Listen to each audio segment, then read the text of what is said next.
அதுக்கப்புறம் அப்புறம் பிரச்சனை இல்லை, விசாரிச்சு பக்கத்து வீட்டுக்காரங்க அந்த நாங்கள் வாங்கியிருக்க பிளாட்டுக்கே பக்கத்து வீடு கட்டியிருக்காங்க. என்னோட ஸ்கூல் ஃப்ரெண்டு தான், அதனால கேட்டதும் கொடுத்துட்டாங்க. இன்னும் ஒரு சில பேர் வந்து கொடுக்க தயங்குவாங்க. மோஸ்ட்லி இந்த மாதிரி நம்ம ஜென்ரேஷன் தான் கேட்டு வாங்கிடலாம். கொஞ்சம் ஏஜ்டு பீப்புள்ஸ்னா அவங்க கொஞ்சம் கொடுக்க தயங்குவாங்க.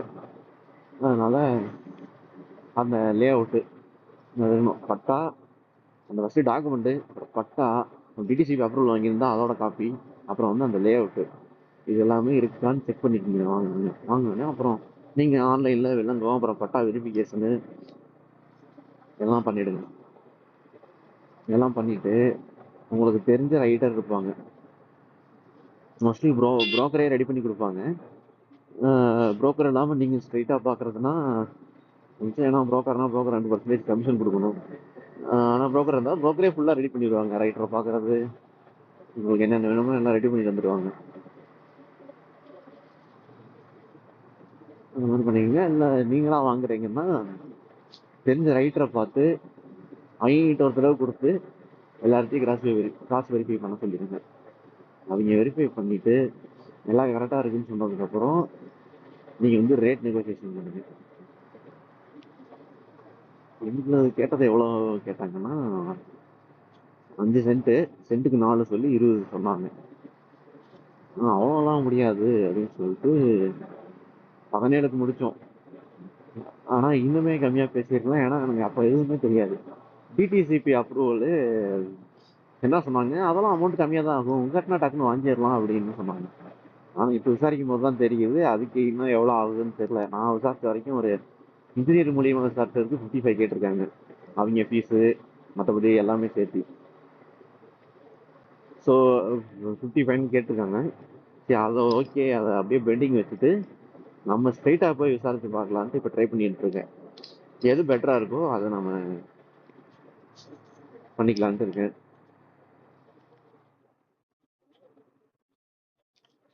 மோஸ்ட்லி இந்த டிடிசிபி அப்ரூவல் வாங்குறது, அப்புறம் கூட்டுப்பட்டாலும் தனிப்பட்டாவாக மாற்றுறது, இதெல்லாமே சமபந்தி போடுவாங்க. அந்த கேம்ப் டைமில் போனீங்கன்னா உங்களுக்கு ரொம்ப ரொம்ப ரொம்ப செலவும் கம்மி, ஒரு வேலையும் மிச்சம், அலைய வேண்டிய இது இல்லை.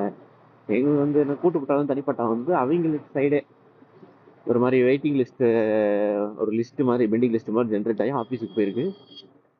அவங்க ஆஃபீஸில் இருந்தே கால் பண்ணி உங்களுக்கு இந்த மாதிரி ஒன்று கூட்டுப்பட்டா வந்து தனிப்பட்டாவாக மாற்றுறதுக்கு வந்திருக்கு, உங்களுக்கு தான் ஃபஸ்ட்டில் இருக்குது, உங்களுக்கு முடிச்சாதான் நாங்கள் அடுத்து போக முடியும், நீங்கள் வந்து நேரில் லேண்டை காட்டணும்னு சொன்னாங்க. ஸோ அப்புறம் நான் அங்கே தெரிஞ்சவங்க இருக்காங்கன்னு சொல்லி அப்படியே இங்கே லீவ் போட்டு போக முடியல, அதனால் சர்வேயர் வர சொல்லிட்டு அங்கே தெரிஞ்சவங்க போய் லேண்டை காட்ட சொல்லிட்டேன்.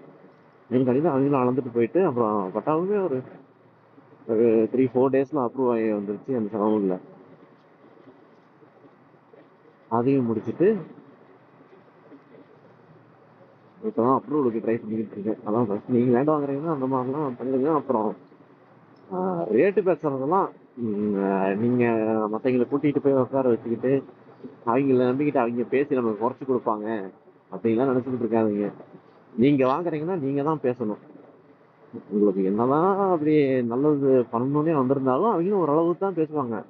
லேண்ட் ஓனர் பிடி கொடுக்கலன்னா சரி ஓகே அப்படின்ட்டுருவாங்க. நீங்கள் பேசணும், நீங்கள் இந்த ரேட்னா நான் வாங்கிக்கிறேன், இல்லைன்னா பரவாயில்ல இருந்துட்டு போட்டோம் எங்களுக்கு வேணாம் அப்படின்ட்டுருங்க. ஏன்னா அப்படி அடித்து பேசினா தான் உங்களுக்கு ரேட்டு கம்மியாக பண்ணுவாங்க. நீங்கள் ஒரு 2-3 டைம் கேட்டுட்டு குறைக்கல, சரி பரவாயில்ல ஓகே. நான் ஏன்னா லேண்ட் வாங்கும்போது நமக்கு அவசரமான தேவையாக இருக்கும். ஆனால் இப்போ மேரேஜ்னாலே சொந்த வீடு கேட்குறாங்க, அதுக்காகவே தான் இப்போ ஒரு லேண்ட் வாங்கி வீடு கட்டுறதுக்காக வாங்கியிருக்கோம்.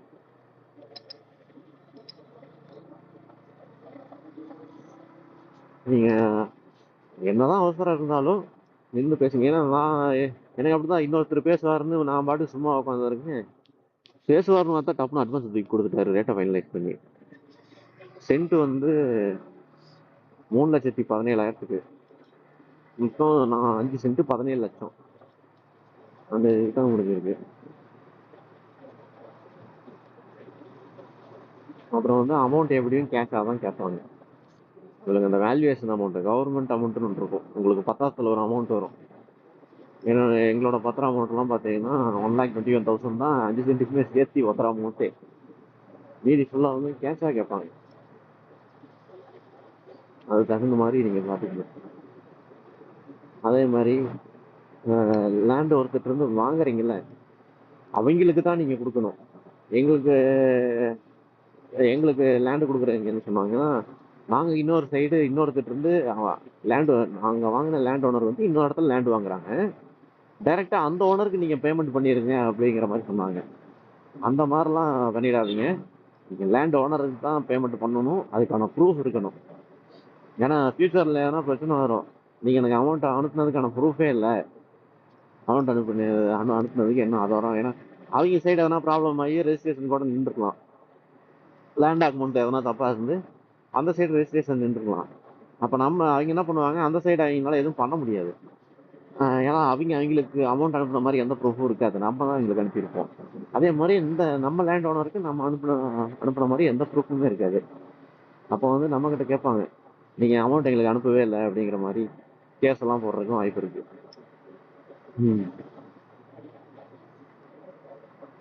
இந்த மாதிரி பார்த்தீங்க. அப்புறம் வந்து ரெஜிஸ்ட்ரேஷன் அப்போ தாய் பத்திரம் மோஸ்ட்லி உங்களுக்கு புரோக்கரே வாங்கி கொடுத்துருவாங்க. அப்படி அவங்க பெருசாக கண்டுக்கலனாலும் நீங்கள் கேட்டு வாங்கிடுங்க. தாய் பத்திரம் வாங்கிடணும், அவங்களோட டாக்குமெண்ட் வாங்கிடணும். அப்புறம் நீங்கள் ரெஜிஸ்ட்ரேஷன் பண்ண டாக்குமெண்ட்டு மோஸ்ட்லி அன்றைக்கே ரெஜிஸ்ட்ரேஷன் ஆஃபீஸ்லேயே கொடுத்துருவாங்க. அந்த வீடியோ சிடி, அது அந்த டாக்குமெண்ட்டு எல்லாமே கொடுத்துருவாங்க.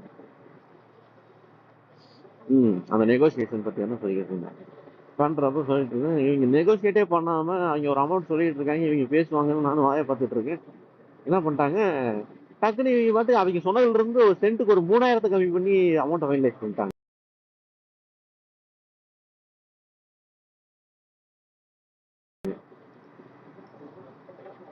இன்னுமே கொஞ்ச நேரம் குறைச்சி கேட்டிருக்கலாம்.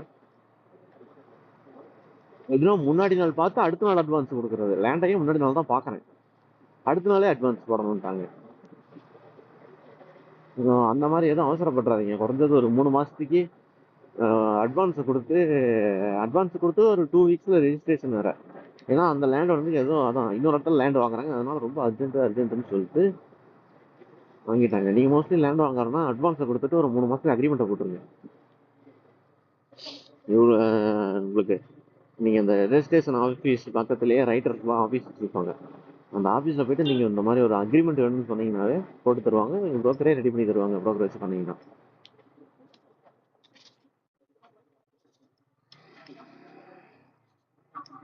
அதை வச்சு அக்ரிமெண்ட்டும் போட்டுருங்க. அதை போட்டுட்டு தான் ரெஜிஸ்ட்ரேஷன் பண்ணணும். ரெஜிஸ்ட்ரேஷன் முடிச்சுட்டு ரெஜிஸ்ட்ரேஷன் அமௌண்ட்டும் மாறும். நீங்கள் இருக்கிறது ரூரலா டவுனா மெட்ரோவா அதை பொறுத்து ரெஜிஸ்ட்ரேஷன் அமௌண்ட்டு மாறும். அந்த டவுன் சைடு அந்த மாதிரி வர ரெஜிஸ்ட்ரேஷன் அமௌண்ட்டுமே கூட இருக்கும். அதை முடிச்சுட்டு முதல் வேலையாக பட்டா மாறுதல் கொடுத்துருங்க. பட்டா மாறுதல் பண்ணிவிடுங்க. பட்டா மாறுதல் பண்ணிவிட்டு அதுக்கப்புறம் வீடு கட்டுற ஐடியா இருந்ததுன்னா டிடிசிபி அப்ரூவல் முன்னாடியே வாங்கியிருந்தா நீங்கள் வந்து blue print approval, plan approval, house பிளானுக்கு அதுக்கு பண்ணணும். அதுக்கு வந்து இப்போவே அமௌண்ட் ஏற்றிட்டாங்க, கிட்டத்தட்ட 3 மடங்கு ஆக்கிட்டாங்க ரீசெண்டாக. அதுக்குன்னா எவ்வளோ ஆகும் தெரியல. இப்போ டிடிசிபிக்கு தான் பேசிகிட்டு இருக்கேன், நான் அப்டேட் பண்ணுறேன் அடுத்த வீடியோவில்.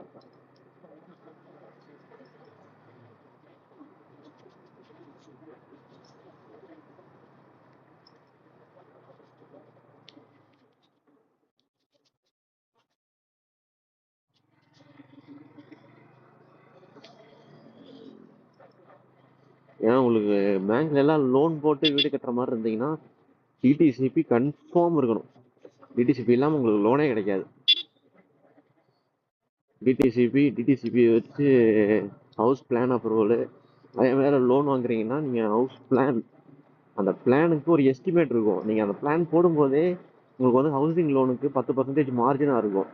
அது வந்து பேங்க்கை பொறுத்து மாறும். ஃபஸ்ட்டு எவ்வளோ பர்சன்டேஜ் மார்ஜின் அந்த மாதிரி மோஸ்ட் ஒரு 20% மார்ஜின் வச்சுக்கோங்க. 20% மார்ஜின் தான் உங்களுக்கு வந்து 40 லட்ச ரூபா தேவைன்னா உங்களோட house valuation estimate, plan estimate வந்து 50 லட்ச ரூபாய்க்கு போடணும். 50 லட்ச ரூபாய்க்கு போட்டிங்கன்னா தான் அவன் 20% மார்ஜினை தள்ளிட்டு 40 லட்ச ரூபா லோன் சாங்ஷன் பண்ணுவாங்க. அதே மாதிரி ஹவுசிங் லோனுக்கு நீங்கள் 3 வருஷம் ஐடி ஃபைல் பண்ணியிருக்கணும். லேண்ட் டாக்குமெண்ட் வந்து பேங்க் பேரில் எம்ஓடி பண்ணுவாங்க. அந்த செலவு எல்லாமே நீங்கள் தான் பார்த்துக்கணும். இது மாதிரி நிறைய ப்ராசஸ் இருக்கு. அதுவும் ஆரம்பிக்கிறதுக்கு முன்னாடி நம்ம கையில் ஒரு 5 lakhs போல் வச்சுக்கிட்டு தான் ஸ்டார்ட் பண்ணணும்.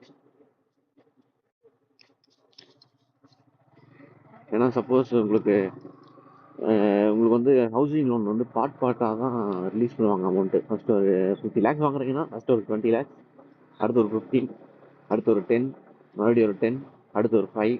அந்த கடைசியாக வர்ற 5 வந்து வீடு வந்து ஃபுல்லாக கம்ப்ளீட் எல்லா ஒர்க்கும் முடிஞ்சிருச்சுன்னு வந்து பேங்க்குக்கு பேனல் இன்ஜினியர் ஒருத்தர் இருப்பாங்க, பேங்க் ஒரு இன்ஜினியர். அவர் வந்து சர்டிஃபை பண்ணதுக்கப்புறம் தான் அந்த கடைசி 5 lakhs உங்களுக்கு கைக்கு வரும், எல்லாமே முடிஞ்சதுக்கப்புறம்.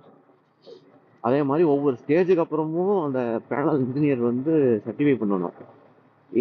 உங்களுக்கு வந்து இப்போ 10% ஆஃப் த ஒர்க் முடிஞ்சிருச்சு, 30% ஆஃப் த ஹவுசிங் ஒர்க் முடிஞ்சிருச்சு, அவங்க சர்டிஃபை பண்ணாதான் பேங்க்ல இருந்து அடுத்த இன்ஸ்டால்மெண்ட் வந்து உங்களுக்கு ரிலீஸ் ஆகும். ஸோ வந்து அந்த கேப்ல எல்லாம் நம்ம மேனேஜ் பண்றதுக்கு நம்ம கையில் அமௌண்ட் வச்சுக்கணும்.